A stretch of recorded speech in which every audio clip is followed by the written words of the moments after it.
Assalamualaikum warahmatullahi wabarakatuh. Saya Putri Salsabila dari semester 3C. Di sini saya akan mereview materi hukum pidana lanjutan yang telah disampaikan oleh Profesor Dr. Haji Heni Nurani SHMH serta asisten dosen Dr. Muhammad Rendi Aridhyandi SHMH.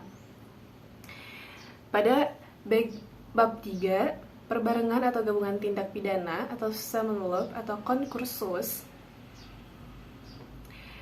Di sini tidak ditemukan definisinya dalam KUHP, tetapi dari rumusan pasal-pasalnya dapat disimpulkan. Pertama, seseorang dengan satu perbuatan mengakibatkan beberapa aturan pidana dilanggar, atau seseorang dengan beberapa perbuatan mengakibatkan beberapa aturan pidana dilanggar. Dua, di antara perbuatan-perbuatan tersebut, hakim belum pernah menjatuhkan putusan atau vonis yang telah mempunyai kekuatan hukum yang pasti dan tetap. Tiga, jaksa atau penuntut umum dalam melakukan penuntutan perkara-perkara tersebut harus secara sekaligus atau bersamaan.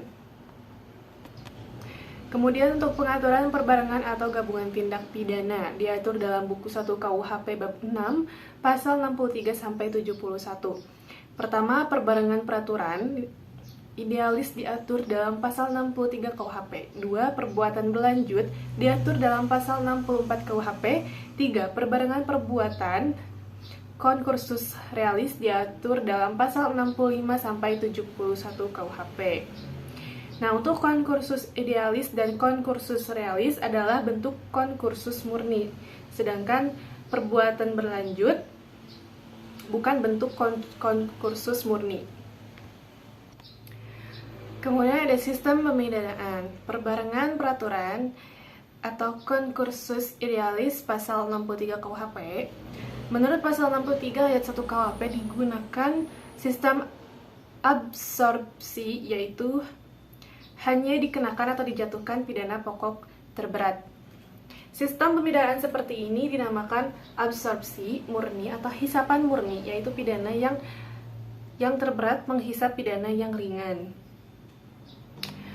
Dan untuk perbuatan berlanjut, menurut pasal 64 ayat 1, berlaku sistem absorpsi, yaitu hanya dikenakan satu aturan pidana dan jika berbeda-beda dikenakan ketentuan yang memuat ancaman hukuman pidana pokok yang terberat. Kemudian pasal 64 ayat 2 merupakan aturan khusus dalam pemalsuan dan perusakan mata uang.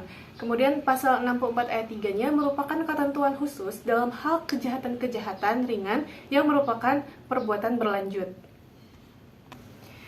Dan untuk perbarengan perbuatan atau konkursus realis pada pasal 65 sampai pasal 71 KUHP berupa kejahatan yang diancam pidana pokok sejenis, yaitu terhadap kejahatan ditambah kejahatan. Pasal 65 yaitu hanya dikenakan satu pidana dengan ketentuan bahwa jumlah pidana maksimum tidak boleh lebih dari maksimum pidana terberat ditambah sepertiganya. Absorpsi yang dipertajam atau diperberat. Contohnya, A melakukan 3 jenis kejahatan yang diancam pidana masing-masing 4 tahun, 5 tahun, dan 9 tahun. Terhadap hal ini, pidananya adalah 9 tahun ditambah sepertiga dikali 9 sama dengan 12 tahun.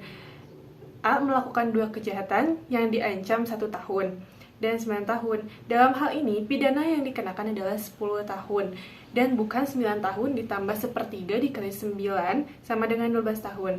Nah, karena melebihi jumlah maksimum pidana untuk masing-masing kejahatannya. Mungkin cukup sekian dari saya. Wassalamualaikum warahmatullahi wabarakatuh.